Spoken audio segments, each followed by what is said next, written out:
you guys will be doing yourself a disservice if you don't ask him questions about how you can position yourself to do better.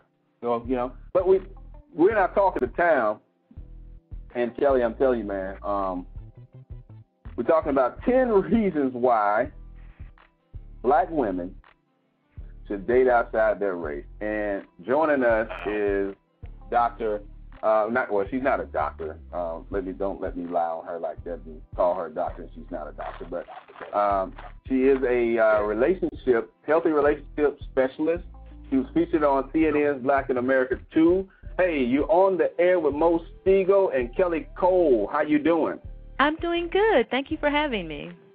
Nisa Muhammad, so you deal with relationships all day, every day, correct? I do. Okay. What are some of the things you found in relationships that startle you? I think one of the things that I have found recently since being on CNN's Black in America is that black couples really want to have a healthy marriage. They really want to have a good relationship, and they are willing to work at it. That's not generally the stereotypical picture we see about black couples. We don't get along. Excuse me? Is that what you found out? Yes. Yes. Kelly, you know good and well that the whole thing is, man, every black man is sleeping with everything else but his wife or his woman.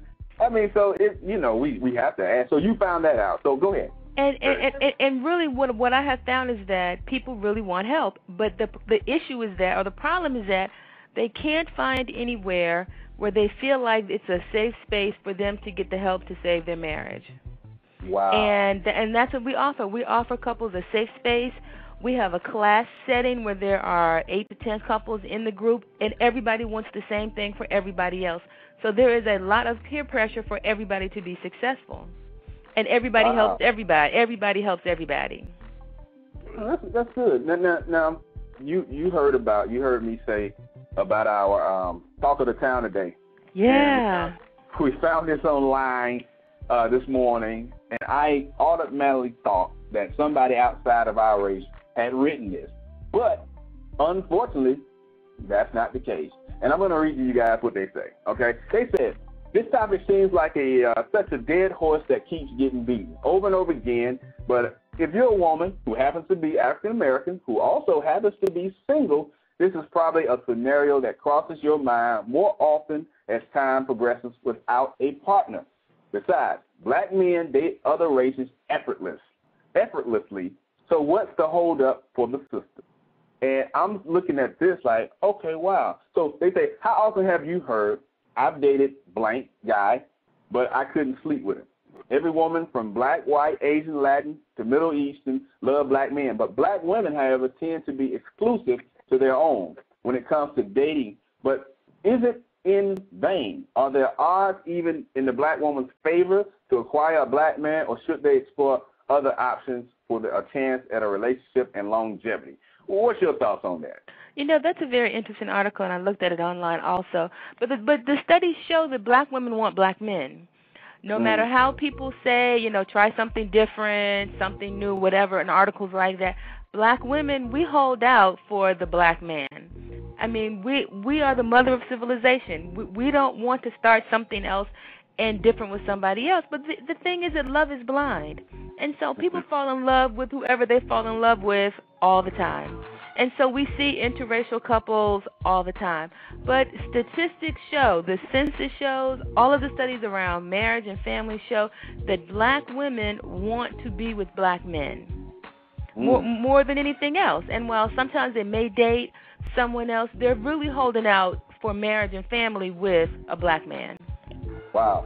Now, I have somebody in our chat room that's asking, do you find that most black couples struggle with communication and articulation in articulating their expectations? I think that's couples in general. There tend to be 5 top problems that every couple tends to argue about. That is money, of course, sexual issues, child rearing, time, and in-laws that become outlaws. And so those are the problems that generally all couples argue and fuss about in some combination, maybe not so much in that order. And what separates couples that stay together from the couples that get a divorce are not the problems, because for every couple that has money problems and splits up, another couple stays together. What separates couples that stay together from couples that break up is their ability to manage the conflict, because the conflict is going to come. Whether the conflict is around communication, money, sex, children, whatever, the conflict is going to come. And what we teach in our classes, myself and my co-facilitator Jamil Muhammad, we say either you manage the conflict or the conflict will manage you. Wow, that's a real profound statement. Now here's her name is Courtney. She's 27. She's a registered nurse. This is what she said. She says, I date white men, and first, the myth is not true. I don't know what the myth is, but second, they spoil me more than any black man has. Third, they're more goal-oriented. A white man has it all planned out. He wants to be married by 30, have kids at 32, move into another state in a few more years, put the kids through college, and finally retire with his lovely wife and travel the world. So in my opinion, it might be the look if you want a real relationship and marriage. You know, I would just say that all of those options are great and wonderful if you grow up in a white privileged world and you are white. So you're able to do that. But it's a very different look. It's a very different world if you're a black man in America. Growing up today, you know, having to endure the racism, poor education, poor schools, you know, so that if he's lucky enough to graduate from high school, because we have some very low high school graduation rates. Some schools, some areas, only 50% of the high school students graduate. If he is lucky enough to graduate from high school and then he goes to college, typically he's going to find himself in either a remedial math or English class, because the school he came from did not educate him properly. So now if he finds himself in a remedial math or English class, the studies show that only 12% of students in remedial classes in college ever graduate. So 12%, only 12% of students in remedial classes in college, which is the math, English, and reading, ever graduate because they get frustrated. They can't pass the math. They got to take it again. And a lot of times these classes have no credit value. So they're taking classes, they're not getting any credit for it. They're not passing them. They get frustrated, and then they drop out. So there are some obstacles that black men have to face in America that white men don't have to face. Now, this is not all black men, because some black men can breeze through the education system, graduate, go to Harvard, go to law school, doctor, lawyer, Indian chief. We have all of that. But I think it's an unfair comparison to look at the lives of white men who don't have these challenges and then compare them to black men who, in fact, do have these challenges. Mm-hmm. What are your thoughts on, you was a part of the Black in America 2 research and study. What are your thoughts on some of the things that they found? And Kelly, you can chime in and speak on some of these issues as well. What are your thoughts on what they found about us as African-American people? Because now you have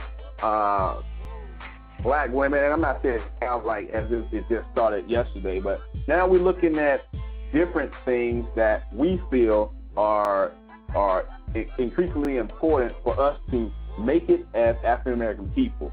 So I want y'all's opinions on the whole Black in America 2 presentation. I think Soledad did a fantastic job in her presentation. I agree. I think she did a really good job, and I was just so pleased and just felt so blessed that they considered doing a segment on the work that I do to strengthen marriage in the black community.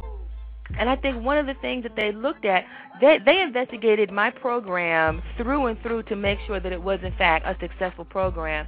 And then they purposely wanted a couple that was on the brink of divorce to see if, in fact, the program could work. And, you know, we found a couple that was, the husband was out the door. He was like, this is over. We've been married 21 years. I don't like it. We're not communicating. I'm done. And so I had the awesome task of getting him to consider coming to one of my classes. And so he said, okay, because my thing is, if you come to one class, and I tell this to couples, just come to one class. I am so convinced in the work that we do that I believe if you come to one class, we can get you to come to the whole series. And so he came to one class, and he came with his arms folded, and, you know, he had an attitude. But we discussed issues around marriage and family that most people have never had an opportunity to talk about. Our